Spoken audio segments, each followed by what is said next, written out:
Hi everyone, my name is Stacia Varga, and welcome to my course, Tuning SSAS.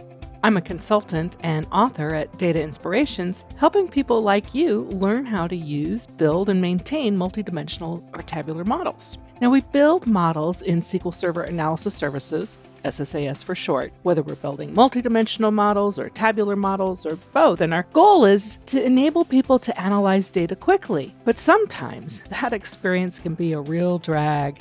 Queries run slowly.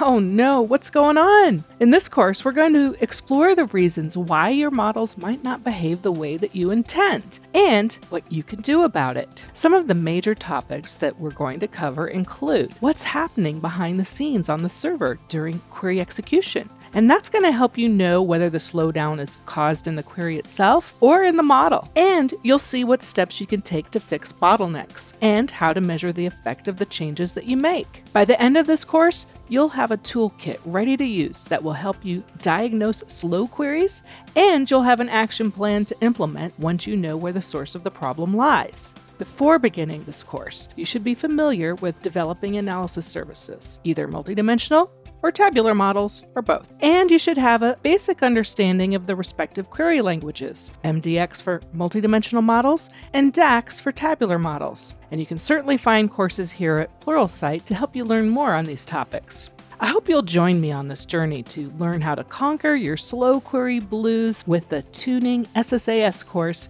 here at Pluralsight.